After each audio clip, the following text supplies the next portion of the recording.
மீஞ்சூர் வண்டலூர் வெளிவேட்ட சாலையில் தாறுமாறாக வட்டமடித்து பொதுமக்களை அச்சுறுத்தும் வகையில் வாகனம் ஓட்டிய இளசுகளுக்கு போலீசார் அபராதம் விதித்திருக்கின்றனர். திமுக கொடியை கட்டிய கார்களில் வந்து அலப்பறை செய்தவர்கள் குறித்து விவரிக்கிறது இந்த தொகுப்பு.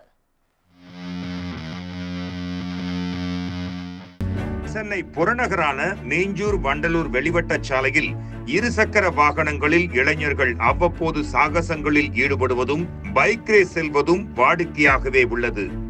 இது குறித்து காவல்துறையினருக்கு தெரிய வந்து நடவடிக்கை எடுத்தும் ரேஸ்களில் ஈடுபடுபவர்கள் அடங்குவதாக தெரியவில்லை. அண்மையில் கூட ஆட்டோ, கார், பைக் என்று இரவு நேரங்களில் நடைபெற்ற ரேஸின் போது ஏற்பட்ட விபத்தால் இருசக்கர வாகனத்தில் சென்ற 2 இளைஞர்கள் உயிரிழந்தது பெரும் அதிர்வலைகளை உண்டாக்கியது. இந்த சூழலில் அதே மீஞ்சூர் வண்டலூர் வெளிவட்ட சாலையில் திமுக கொடி கட்டிய கார்களில் வந்த இளைஞர்கள் சிலர் தாறுமாறாக வாகனத்தை இயக்கியபடியும் காரின் மேற்கூரையை திறந்து வைத்து நின்றபடி சத்தம் எழுப்பியும் சக வாகன ஓட்டிகளை அச்சுறுத்தியபடி முன்னேறி சென்றிருக்கின்றனர்.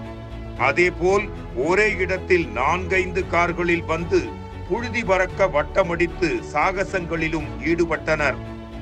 திமுக கொடி கட்டிய கார்களில் வந்த இளசுகளின் இந்த அட்டகாசம் தொடர்பான வீடியோ இணையத்தில் வெகு வேகமாக பரவி வருகிறது.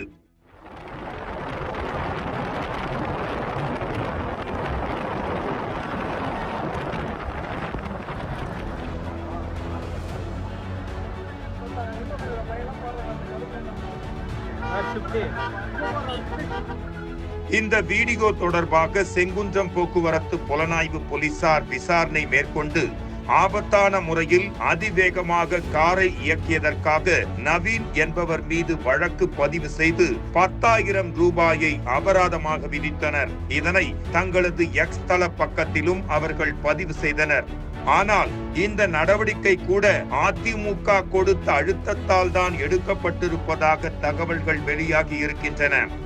திமுக கொடியுடன் காரில் வந்து அலப்பறையில் ஈடுபட்ட இளைஞர்கள் குறித்த வீடியோவை வேலூர் அதிமுக ஐடி விங்கை சேர்ந்த ஹேமந்த்குமார் என்பவர் எக்ஸ் தளத்தில் பதிவிட்டிருக்கிறார்.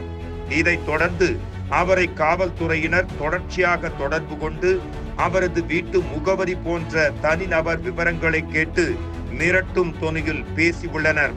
காரின் எண்ணை பதிவிட்டுள்ள நிலையில் அந்த கார் உரிமையாளரை விசாரித்து நடவடிக்கை எடுப்பதற்கு பதிலாக ஊடகத்தில் பதிவிட்டவரை தொடர்பு கொண்டு மிரட்டும் தொனியில் பேசுவது கண்டிக்கத்தக்கது என அதிமுக ஐடி விங் நிர்வாகி ராஜ் சத்யன் தனது எக்ஸ் தள பக்கத்தில் பதிவிட்டுள்ளார். சமூக ஊடகங்களில் யாரும் இந்த அரசையோ ஆளுங்கட்சியின் அராஜகங்களையோ புகார் அளிக்கவே கூடாதா? தமிழக காவல்துறையாக செயல்படுங்கள். விடியா திமுக அரசின் ஏவல் துறையாக அல்ல. ஆட்சி மாறினால் காட்சிகள் மாறும் என்பதை நினைவில் கொள்ளவும் என்றும் ராஜ் சத்யன் பதிவிட்டதன் தொடர்ச்சியாகவே காவல்துறை இந்த நடவடிக்கையை எடுத்திருப்பதாகவும் தற்போது தகவல் வெளியாகி இருக்கிறது.